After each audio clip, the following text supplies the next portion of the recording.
This is Minutia Men with Rick and Dave. You seem a little pensive. I don't know if pensive is the right word, but no. Kind of like a bittersweet.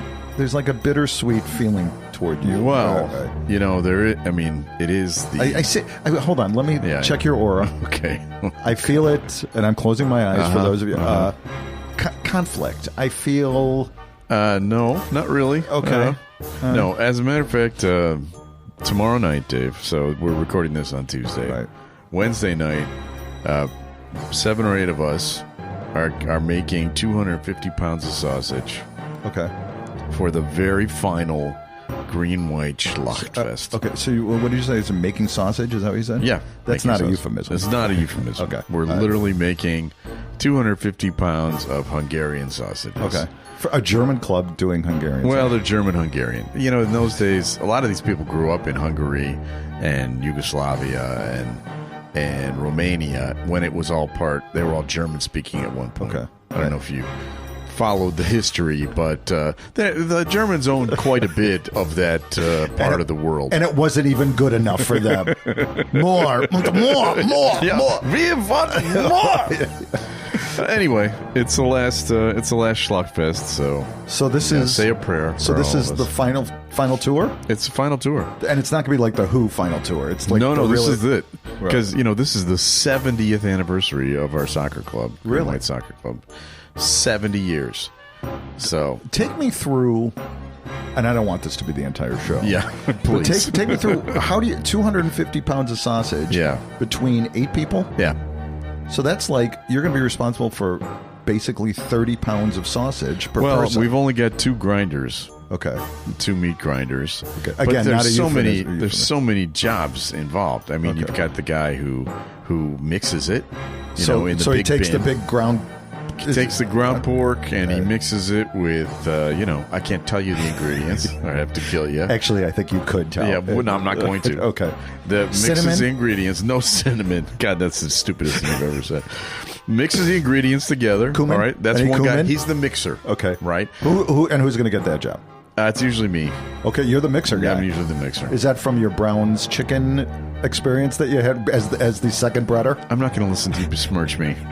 Then you've got the guy who runs the grinder, which to me would be the start button, and he's the one that shoves it into the machine. So, the wood chipper, like the Fargo wood chipper guy. Exactly. Okay.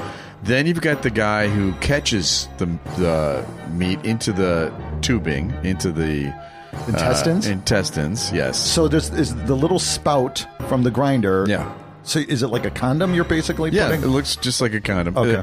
Literally, it's like 3.5 hours of dick jokes. Because they're like, oh, look at this one. That's huge. Yeah. Hey, why's everybody smiling? Hey, Klaus, you could only dream of this, huh? Very much like that. You could get Einstein, the Dalai Lama, you could get, Eddie, and they would all turn into dick jokes. You can't not make dick jokes.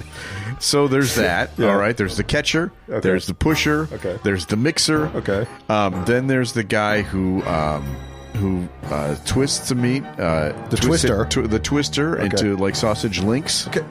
Right. Is there like a measurement thing, or is it just by eye? It's by eye. Okay. Yeah. All right. So there's 4. Okay. Those are the 4 at each grinder. Okay. Right. Working. And there's 2 grinders, side. so hence 8.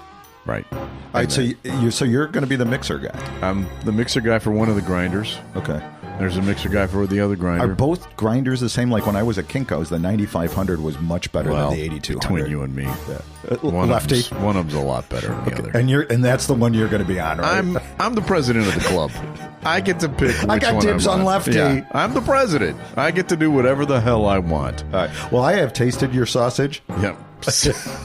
And I got to tell you, not bad. A little salty. It's time for Minutia Men.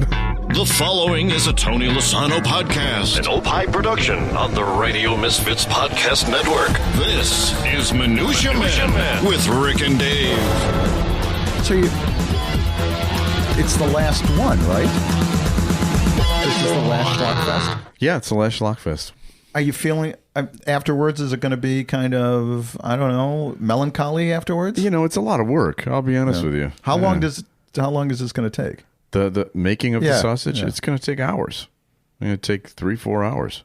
Drinks? Are you drinking at this? Well, all right. Now, I've given up drinking for Lent. When you answer the phone, that's what you say. It's Rick. I've given up. Hi, nice to meet you, Rick. Yeah, I gave up drinking for Lent. I just want people to see how heroic I am. Yeah. I am taking the day off at Schlockfest. And that's when, was that Thursday? Is that what you said? That's Saturday night. Okay. I'm taking the night off from Lent. Oh. And I talked to God about it. Yeah, he's okay. He's like, wait a minute. A place where they serve German beer on tap? Yeah. Of course, my son. Well, did I? Yeah. My son. Yeah. Did I ever tell you? I bet I have. Michelle and I went to a charity, casino night for a church, right? Play blackjack and whatever, right? And I remember it was at I don't know if it was a Catholic church or it's Catholic, yeah. So Catholics on the Lent, right? Yeah. Okay. So we went to Catholic church and there was, they had a concession stand. And there was a sign behind the concession stand that said, Father Mulcahy, whatever, has given a special dispensation so you can enjoy our Italian beef sandwiches for $2.95. And I always thought, can he do that? Oh, yeah. Hey, Father, listen, we got is the bone of beef. My child, How much you pay for the bone of beef? I'm trying to do a Jackie Mason. Yeah. Do priests talk like Jackie Mason? Generally not. It's more like the Lucky Charms. No, that's a Yogi. What would Aardvark go? It's time to carry on with the rest of the show. Hey, so I got I love TikTok. Jackie Mason. That's it. Gotta eat me some mints. You can enjoy the Italian beef sausage for. So TikTok. Have you heard of this TikTok thing? I have, of course. And we were talking before we went on the air. How did you do a radio show before the internet? I worked my ass off. That's how. Because I just press a button and I find all this stuff. I know. Toddler caught on TikTok eating his grandfather's ashes. A mother learned the hard way to always keep an eye on her toddler after she discovered him eating her father's ashes. Natasha Emini, under the username, and feel free to subscribe to her on TikTok, at PALOMINOLIL. I'm sure everybody's got that. Palomina Lalila posted a video on TikTok on Tuesday showing her son walking around her living room covered in gray powder. She showed a storage unit with an urn sitting on top of it. The lid was open and the container completely empty. The mother continued to film, showing the powder scattered on the floor and across her couch. As of Thursday, the TikTok has received over 14 million views. I sent you the audio. I'm looking at it right now. It's got 36,000 comments. Okay, so how many views? Can you tell how many? 2.6 million. It says 14 million here on mine. Well, whatever. Maybe you have a different. Oh, no, that's 2.6 million likes. Oh.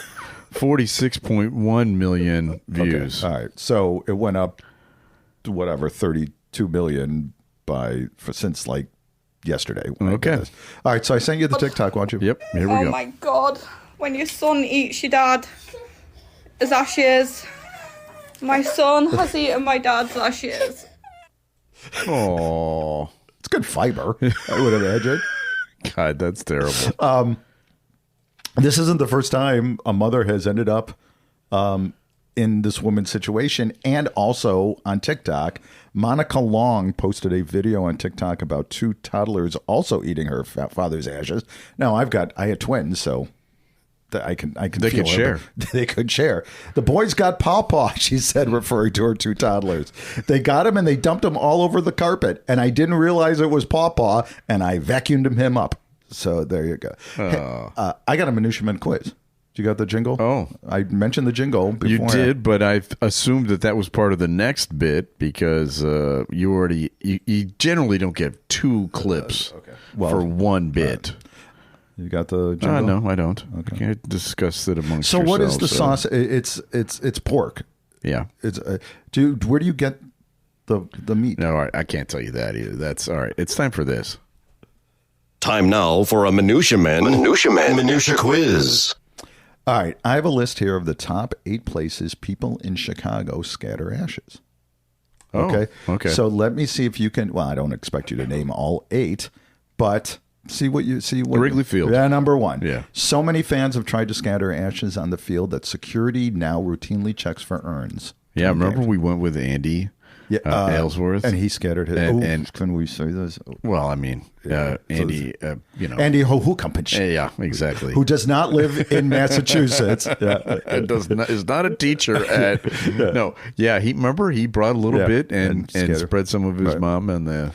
In 1993 with the White Sox, Yeah. I worked at Case Paper, and a woman asked me to scatter holy water on the dugout. Oh, okay. Yeah, and the Sox went up to get swept base or lost that. It didn't work. It did not work. Well, because I don't think I knew how to use it. Right. Okay. Okay. So you got Wrigley Field. Yeah. How about the Bean? No. Well, how about Lake Michigan? Yes. Yeah. That's number 2. So we've got Wrigley Field number 2. What else? Boy, I can't. The Hancock? I don't know. What else? Number 3 is Buckingham Fountain. Oh, okay. That makes sense. Number 4, a Portillo's drive-thru. Oh, wow. In 2013, after a family scattered ashes at a Portillo's drive-thru, a spokesman for the company released this statement. At Portillo's, we believe in serving up comfort food that brings people together. While we typically focus on hot dogs and Italian beef, we're honored that our drive-thru is part of some unique final requests. We just ask that in the future, customers try to keep the seasoning in the bun and not in the air. Rest assured, their love for Portillo's lives on, no matter the form. Yeah. Please do not scatter ashes in our drive-thrus. Yeah. So that's... We love you, but knock it off. Navy Pier Ferris wheel. Okay. Perhaps on the top. I don't know. So you can see that's kind of Grandpa move around. Yeah. The Art Institute Lions. Okay, I can see that. But where would you put... You must put it... Underneath? Yeah, I guess. Yeah. Chicago River. Guess what day? The Chicago River. St. Patrick's Day. Absolutely. St. Patrick's Day. Lollapalooza. Oh. And the Chinatown. That's where you put your mother's ashes, right? Lollapalooza. What the Lollapalooza? Yeah. Helga, it's the Pet Shop Boys. Yeah. Right. Oh, yeah. Mom, it's another band that I haven't heard of. And then the Chinatown Pagoda. Okay, that's nice. That's nice. I have a story for you. This one is from the birthplace of democracy, Philadelphia, Pennsylvania. Okay. Where's the death of democracy? That's in Washington. That's Washington, D.C. A pair of critically endangered, nearly 100-year-old Galapagos tortoises at the Philadelphia Zoo have become parents for the first time. 100 years old? Yes. Wow. The zoo said it was overjoyed at the arrivals of 4 hatchlings, a first in its more than 150-year history. The babies are offspring of the female Mommy and the male Abrazzo, the 2 oldest residents of the zoo. Mommy's been at the zoo since 1932. Wow. Yeah. Wow. And this is the oldest first-time mom of the Western Santa Cruz Galapagos species ever. Okay. Now, you and I, we were both older parents. Yeah. I was almost 40 when my youngest was born. Okay. What I want to give some advice to the when you're putting the kids in the car seats, stretch beforehand, because I can't tell you how many times I'm like, oh. It's funny you mentioned that, because what I wanted to do is play a portion of an interview I did with WGN TV when Father Knows Nothing came up, because it was all about my tips for older dads. Okay, here we go. Well, it's not easy being a dad, and after reading this next book, you'll either sympathize with Rick Kemper or be glad you don't have children at all. It's called Father Knows Nothing, and in case you didn't know, Rick is a well-known blogger, author, and 20-year Chicago radio veteran. He used to be Steve Dahl and Gary Meyer's producer. Yeah. So are they getting back together? Yeah, that's never going to happen. Never going to happen. So, Rick, did you become a father for the first time after the age of 40? Is that right? Well, no, for the last time. For the last time, yeah. Okay. So you find that it's different this time around, right? Yes, I was an older dad. Okay. That last time. And that's when I became a stay-at-home dad. So, right when I'm aging, my children are very young. Yeah. Which makes a difference. And that sort of led to these very special games that you came up with. Well, yes. Which we could all learn something from. I think The so. first one's called Hide. Hide, exactly. My kids called it seek, but I called it hide. Yeah. How does that work? Well, let's face it, they're not very good at seeking, right? So I had a little one, a 3-year-old, and I would find a good spot to hide. I'd bring a magazine with me, maybe a cup of coffee, and then I'd hang out. An hour and a half of free time. Yeah, exactly. Daddy needs to rest. You know what I mean? Right. That's a great idea. Play that as well, yeah. And a similar premise to your next game, teeter. Well, see, all right, so everyone tells me you got to take him to the park, right? Let him run around. So I would take him to the park, but they'd always want to play with Dad still. Yeah. You know, or you'd chase him, and Daddy gets tired. Yeah. So I totter, they teeter. Yeah. Right, so I sit on the thing, and physics is on my side. I can make him teeter for as long as I need. There's another hour. That's exactly right. You say you also use your stopwatch a lot with the kids. I do. Now, this is actual advice. Okay. Right, so this is the one thing, if you're a parent, invest the $5, go to Sports Authority or something, buy a little stopwatch. Then you can take your lawn chair outside, and you can start the timer, and you say, let's do time trials. Right. Let's see how fast you can run around the house. Right. Now let's, test. That's pretty good. Now let's do 10 laps. Right. Let's see. Let's do the city block. It's Then exactly. you do the entire city. Exactly. It's got to be circular, though, so they gotta come figure back it to out. you. Yeah. Yes. Another hour. Yeah, that's right. I mean, these are brilliant ideas. Everyone's so, touchy-feely about all their Right. games Sitting where you and have to reading sit to and them do all. crafts, but this No, is no. different. I'm way too tired for that. There we go. Free tips for all you. And a tips out there All parents. for people that are listening, you don't have to buy a stopwatch anymore. It's on your phone. Yeah, you know what? That's true. This was 10 years ago when I was on talking about that book. Yeah. I as an old dad, I can definitely sympathize. Okay. With the Galapagos turtles. Mommy and Abrazzo. Hey, we got a review. This is from Alan S. on Potable. The Minutia Men celebrity interview, which of course is our other show. Another show. Yeah. Delivers refreshingly candid and often hilarious conversations with a wide range of guests, from TV legends to cult favorites. Hosts Rick and Dave bring their signature charm. Wow. Right. And deep curiosity. Okay, that's really not true. Making each episode feel like a backstage pass to stories you won't hear anywhere else. So that is. Right now on Minutia Men Celebrity Interview, we have... I believe it's Bruce Sedano. Oh, okay. But we're going to have a new one. A huge star coming out. Yeah. Yep. In like 15 minutes, we're interviewing a biggie. Yep. It's spoiler. We can't tell you. It's time for another feature. Time now for Studio Walls. And the words of the prophets were written on the studio walls. So this is the part of the show where we dip into the archives. In fact, we were just talking about that other show, and we usually play a clip from that other show. Cross-promotion. To, tying into what's happening in the news. This week, Scott Turow, best-selling author, maybe one of the top-selling authors in of history. all time, Right. was on our show, and it was a thrill to have him on. And we had him on right when the news broke that To Kill a Mockingbird was going to be banned, right? Was banned in schools down in Florida. That was such a quaint time. Remember how outraged we were? You know what, though? They just it was just in the news this week that Pete Hegseth has also banned it from the Naval Academy and the Army Academy or whatever, the Air Force Academy. You can't read To Kill a Mockingbird there because, well, that's what we talked about with Scott Turow, and he got kind of passionate about it last night. And book banning has so little place in education in any civilized country that it's hard to talk about without becoming blue in the face. And, my day and age, kids, of course, managed to read Lady Chatterley's Lover. And right. I don't know what the hell they understood besides the dirty scenes, but, and even that they didn't understand.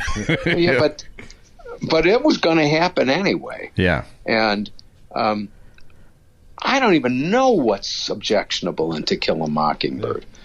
To my memory, the N-word appears there a few times, and right. and I'm not being African American, I still think that, an accurate reflection of history is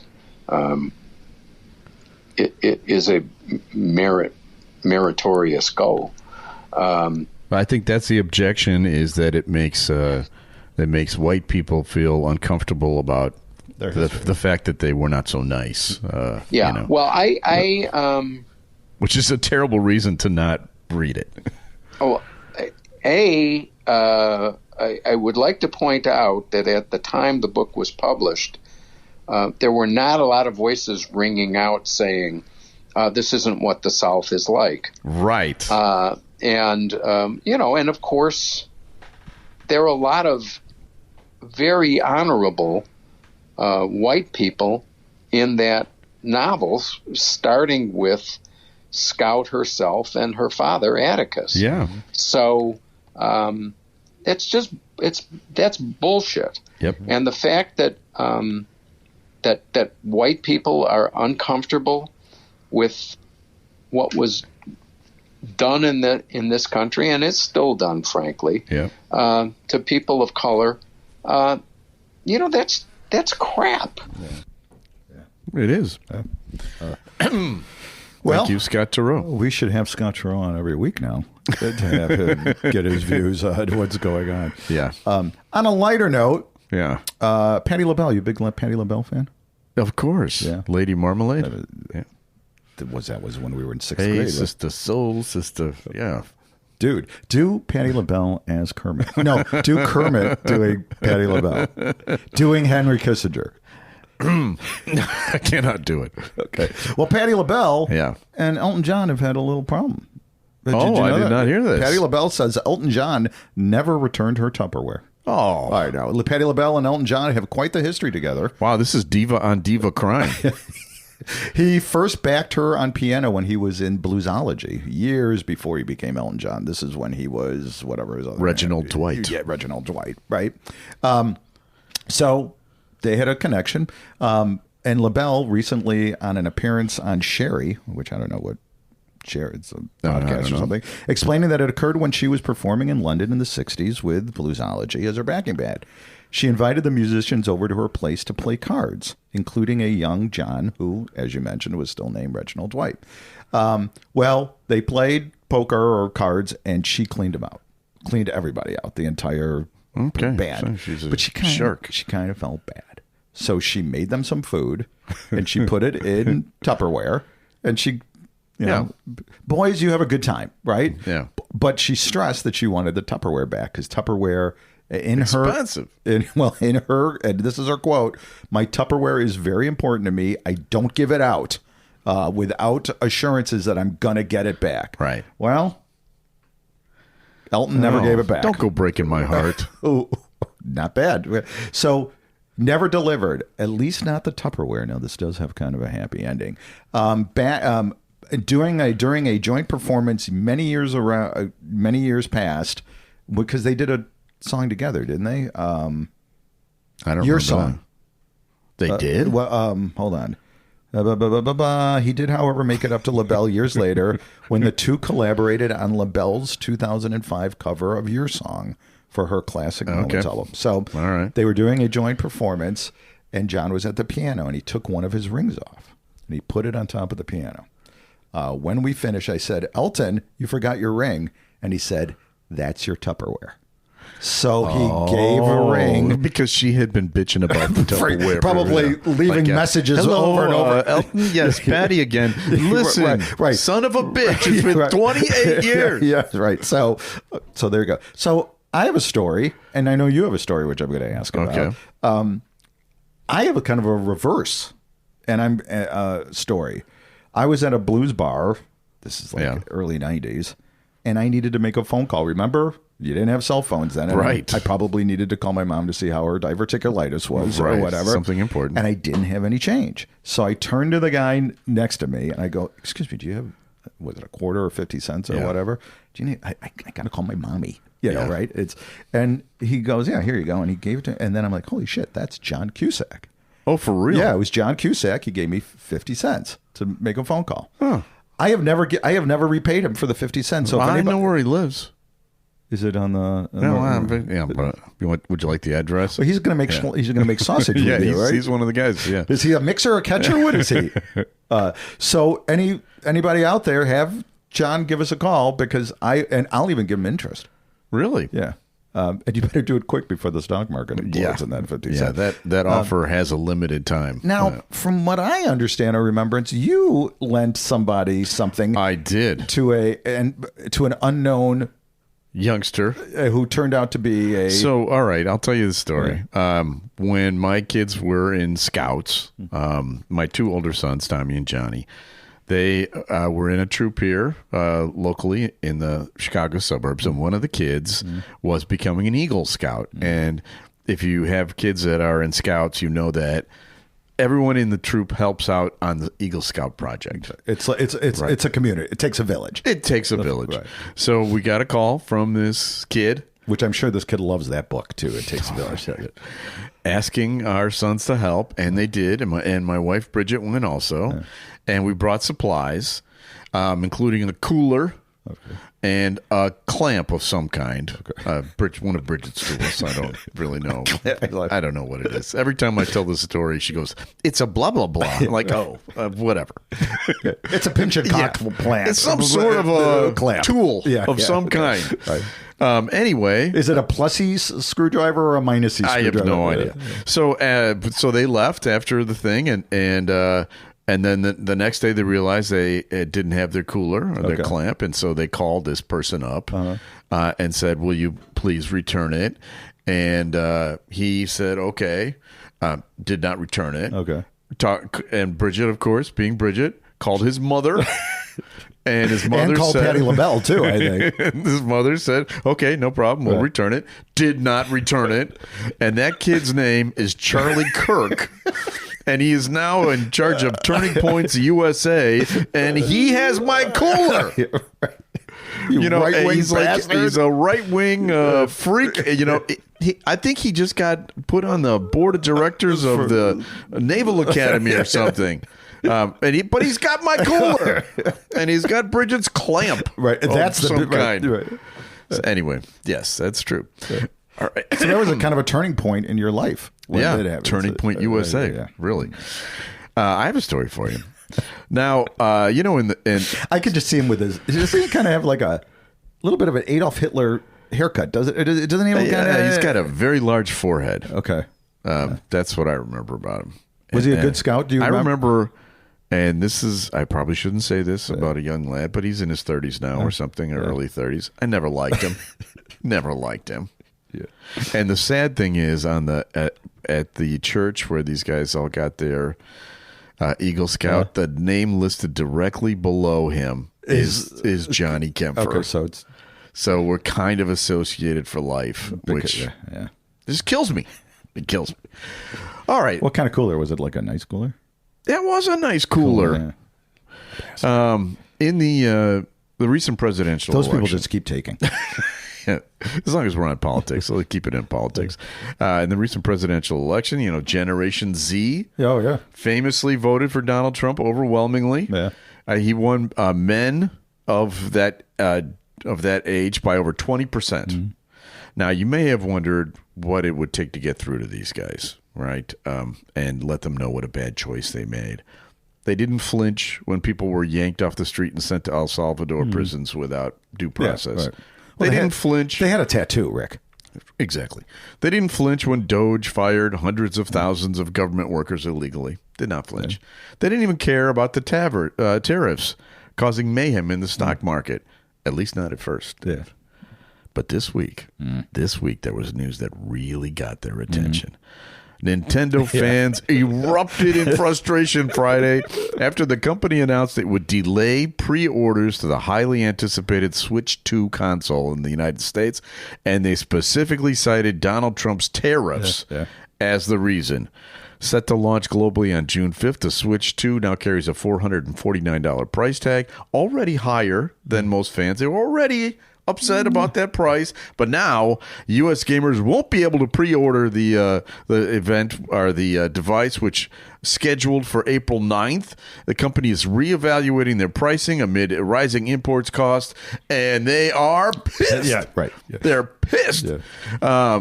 And they're blaming Trump. Good. If you go on Reddit, you'll see, hey, say thank you to the worst president of U.S. history, one user wrote. Now it'll cost $1 billion. Thanks, Orange Man, quipped another gamer. Those are real quotes. Now, just wait till they find out about the TikTok deal being that's going to be it's ruined because of tariffs. What happens, Dave, if beard combs are imported? What are they going to do? I know. What happens if they find out about Pornhub being originally from China? Right. What's going to happen then? With their 104% tariff that was just announced, right? Yeah. Yeah. So our thoughts and prayers. Thoughts and prayers. Thoughts and prayers out to those poor saps. You know who else is now pissed is the crypto bros. I know. The crypto bro, right? But they're less pissed today because there's a new the Attorney General announced that they're no longer going to pursue crypto crimes. There's no regulation now. Have at it. No laws anymore. And that's why we will be releasing the Minutia Men coin. You know, we can release our own. I know. Coin. We should talk about that. But first, it's time for this. Time now for Celebrity Potpourri with Rick and Dave. Okay, so this is from Andy. Oh. A-N-D-I. So it could be a lady. Yeah, I think it is a lady. In the early 2000s, I moved to L.A. to try to break into acting. You hear stories all the time about people who went there with nothing and made it. I'm not one of those stories. I couldn't get arrested by the studios. I did finally make it as part of the catering crew for one movie.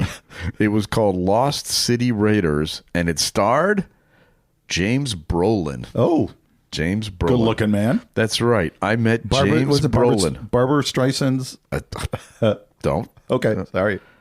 I met James Brolin. I handed him a croissant. Ooh. We didn't speak. I was hoping he would bring his wife to the set, Barbara Streisand, but she did not come. The movie got terrible reviews. I mean, really, really terrible reviews. I can't remember which reviewer said this, but it was called Waterworld without the budget. I think it was in 2006 or 2007. I came back to Chicago in 2008. I'm now working in the office for a construction company in Elgin. But I thought you would get a kick out of that story. That's great. Thank you very much. All right. That's it for this one. A lot of people to thank. Yes. Tony Lasano, thank you for all that you do. Yes. Thank you. Did Brandon get Scott Turow? No, we got Scott Turow. So yeah. But we'll thank him anyways for all the good work he does on our Minutia Men Celebrity. And Ed Silla.